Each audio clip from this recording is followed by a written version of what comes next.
Assalamualaikum warahmatullahi wabarakatuh. Baiklah adik-adik, kita akan melanjutkan mengenai teks novel sejarah untuk pertemuan kedua. Nah, yang akan kita bahas di dalam novel sejarah kali ini adalah mengidentifikasi informasi yang terdapat di dalam teks cerita atau novel sejarah, di mana kita akan membagi menjadi 4 subbab.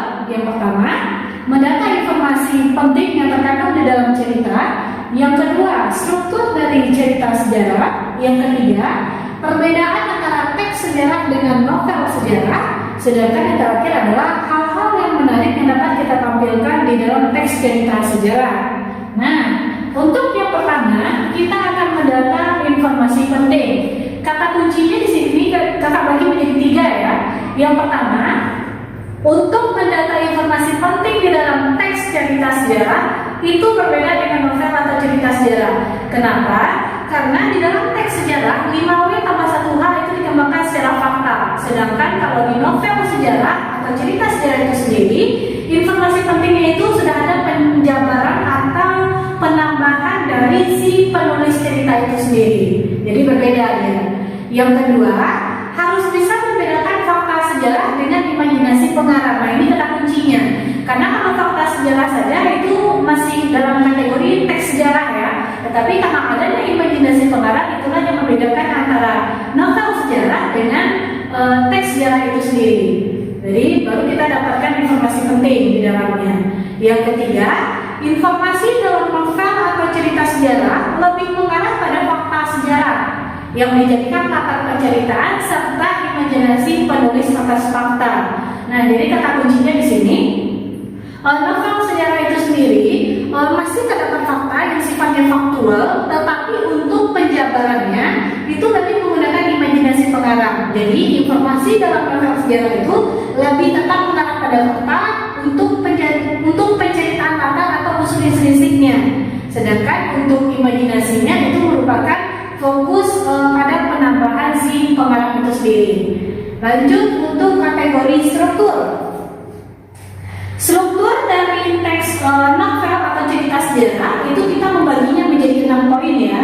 Yang pertama, ada namanya pengenalan situasi cerita. Nama lainnya adalah orientasi, di mana di dalamnya terdapat pengenalan latar, pengenalan tokoh, menata adegan untuk hubungan antar tokoh. Jadi sebelum kita menjabarkan konflik atau memasuki konflik atau peristiwa yang dialami, pada awalnya kita akan menjabarkan dulu siapa tokoh yang terlibat, di mana latarnya, dan bagaimana pembuka dari suatu cerita itu sendiri. Yang kedua, ada namanya pengungkapan peristiwa.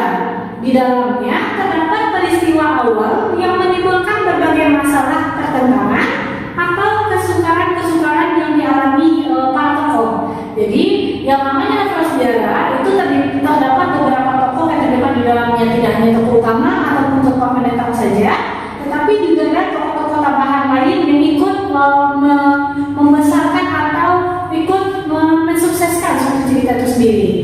Yang ketiga, ada namanya menuju konflik. Jadi menuju konflik itu bertambahnya kesukaran tokoh.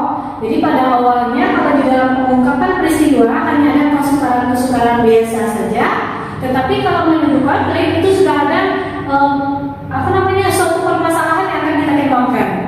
Yang keempat, ada namanya puncak konflik. Puncak konflik itu nama lainnya adalah komplikasi atau klimaksnya, di mana merupakan titik perdebatan ada di sini ya. Sehingga di dalamnya terdapat perubahan nasib para tokoh. Jadi kata kuncinya terdapat perubahan nasib pada tokoh. Terus ada namanya penyelesaian. Penyelesaian itu nama lainnya adalah resolusi, di mana di dalam penyelesaian ini atau resolusi terdapat akhir cerita atau bagaimana nasib-nasib tokoh itu. Jadi kata kuncinya kalau di dalam puncak konflik terdapat perubahan nasib, sedangkan kalau di penyelesaian ini bagaimana nasib akhir dari si tokoh utama itu sendiri. Sedangkan kalau coda itu merupakan komentar terhadap keseluruhan isi cerita yang disampaikan oleh si pengarang. Jadi bisa disampaikan langsung oleh pengarang di bagian paling bawah cerita, atau bisa juga dilakukan kepada si pengarang seolah-olah si tokoh dalam cerita itu dia menyampaikan pesannya secara langsung, atau bersifat opsional ya, karena koda ini bisa ada di dalam suatu teks novel sejarah, bisa enggak, jadi tidak mempengaruhi. Yang penting jika terdapat suatu komentar ataupun suatu keseluruhan isi ceritanya itu disampaikan, berarti kodanya ada. Tapi jika tidak, sampai ending ceritanya saja, berarti kodanya kosong. Itu maksudnya. Terus yang ketiga, ada namanya hal-hal menarik. Hal-hal menarik yang disampaikan di dalam suatu teks cerita sejarah secara garis besar kita bagi menjadi 4 ya. Yang pertama, ada namanya gaya kepenulisan. Gaya kepenulisan yang disampaikan oleh pengarang terhadap isi cerita yang disampaikan itu dapat menjadi hal-hal menarik, tergantung bagaimana objek atau sifat dari si penulis itu sendiri. Yang kedua, cara penulisan atau cara penulis menyajikannya. Jadi bagaimana bahasanya, bagaimana urutan kejadian atau urutan peristiwanya, itu akan menentukan hal-hal menarik yang ada di dalamnya. Terus yang ketiga ada alur cerita. Alur cerita itu nama lainnya adalah plot, di mana bagaimana cara kita menyampaikan jalan cerita atau runtut dari cerita yang disampaikan. Terus yang terakhir ada namanya gaya bahasa. Gaya bahasa ini atau majas pada dasarnya di dalam teks cerita sejarah itu tidak semuanya yang keluar. Rata-rata yang keluar ada namanya personifikasi. Personifikasi itu majas yang menyamakan antara sifat manusia dengan sifat benda mati. Contohnya, dia mematung di depan kelas, jadi sifat manusia disamakan dengan sifat patung. Itulah namanya personifikasi. Yang kedua, ada namanya metafora. Metafora ini merupakan majas perbandingan dengan membandingkan secara langsung tanpa menggunakan kata pembanding. Contoh, buku adalah jendela dunia, di mana buku menjadi objek disampaikan atau disamakan dengan jendela dunia, padahal pada secara keseluruhan merupakan suatu perbedaan yang mendasar. Yang ketiga ada namanya majas hiperbola. Majas hiperbola itu merupakan majas dengan cara mengungkapkan secara berlebih-lebihan atau nama lainnya alay ya. Terus contohnya laksana matahari menyapa para rakyat di pagi hari. Nah, jadi tidak mungkin secara garis besar matahari akan menyapa secara langsung. Yang keempat ada namanya ironi. Ironi itu merupakan majas yang berupa sindiran-sindiran yang terdapat di dalamnya. Jadi sindiran-sindiran itu bisa berbentuk halus, bisa berbentuk kasar. Lanjut, ada namanya majas repetisi. Majas repetisi ini merupakan majas pengulangan, di mana pengulangan kata-kata yang sama dilakukan dalam satu kalimat itu bisa saja terjadi. Yang terakhir ada namanya majas paradoks.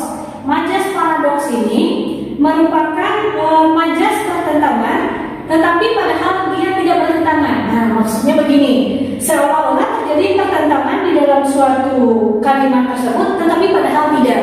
Dan untuk jenis soal yang akan keluar mengenai majas-majas ini, itu akan kita bahas minggu depan untuk menjadi penguatan. Lanjut, untuk perbedaan. Nah, sebelum kita masuk ke perbedaan antara novel sejarah dengan cerita sejarah ataupun dengan teks sejarah itu sendiri, kita harus mengetahui dulu bahwa pada dasarnya novel itu nama lainnya adalah recount text ya, atau cerita pengulangan, di mana recount text itu terbagi menjadi 3. Ada namanya recount pribadi, ada recount faktual, ada namanya recount imajinatif. Kalau recount pribadi itu penulis terlibat secara langsung di dalam penceritaan, jadi ikut terlibat di dalam cerita. Yang kedua, recount faktual itu merupakan kejadian faktual. Jadi di dalamnya misalnya ada contoh laporan polisi, misalnya ada juga eksperimen ilmiah misalnya dan sebagainya. Terakhir ada namanya recount imajinatif. Recount imajinatif ini merupakan kisah faktual yang difayalkan dan diceritakan secara lebih rinci. Jadi kata kuncinya kalau di recount imajinatif ini, dia ada bersifat faktual, tetapi proses penceritanya diserahkan kepada pengarang itu sendiri dengan menggunakan atau mengembangkan imajinasinya. Nah, untuk perbedaannya, yang pertama untuk novel sejarah. Di dalam novel sejarah ini dapat saja menggambarkan sesuatu yang tidak pernah ada atau terjadi, semuanya bersumber pada rekaman.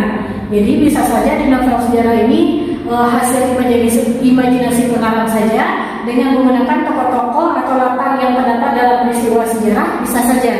Yang kedua, novelis sepenuhnya bebas untuk menciptakan dengan imajinasinya mengenai 5W tambah 1H, khususnya untuk mengenai apa, kapan, siapa, dan di mana prosesnya bisa terjadi atau peristiwa itu bisa terjadi. Yang ketiga, faktor perekayasaanlah yang disambungkan oleh pengarang dengan mewujudkan cerita sebagai suatu kebulatan atau koherensi, dan sekali-kali ada relevansinya dengan sejarah. Jadi kata kuncinya rekayasa dari seorang pengarang itu bisa dibulatkan menjadi suatu cerita utuh dengan menambahkan unsur sejarah di dalamnya. Lanjut, pengarang novel tidak terikat pada fakta sejarah, khususnya 5W tambah 1H. Jadi kesamaannya dapat berupa fiksi tanpa adanya kaitan dengan fakta sejarah tertentu. Begitu pula dengan peristiwanya, jadi tidak diperlukan bukti, berkas, ataupun saksi yang ikut terlibat di dalam cerita itu.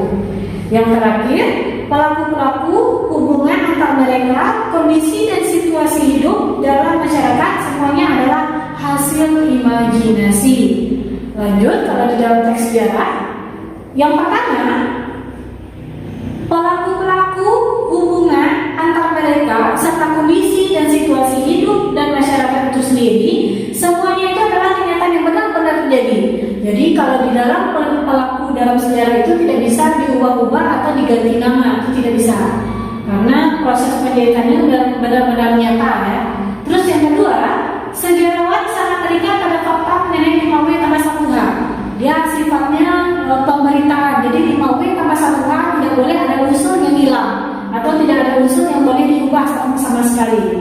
Sedangkan kalau yang ketiga, dituntut merujuk pada hal-hal yang pernah ada terjadi sebelumnya.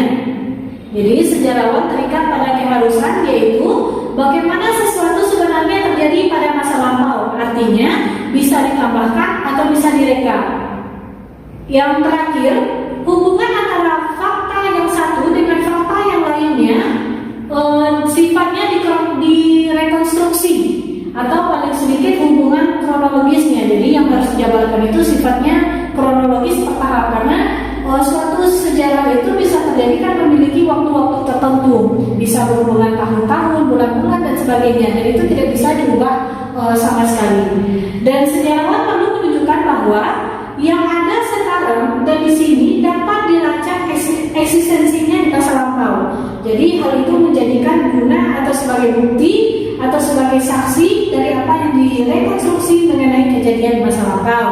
Nah, untuk perbedaan novel sejarah dengan teks sejarah ini biasanya akan keluar pada UTS maupun UAS pada semester 1 yang sifatnya esai. Jadi adik-adik diminta untuk memahami secara lebih rinci mengenai perbedaan dari dua teks tersebut. Nah, hanya itu yang dapat kakak bisa sampaikan pada pertemuan kali ini. Untuk pertemuan selanjutnya kita akan membahas mengenai kaidah bahasa dari teks cerita sejarah. Nah, kakak tutup. Assalamualaikum warahmatullahi wabarakatuh.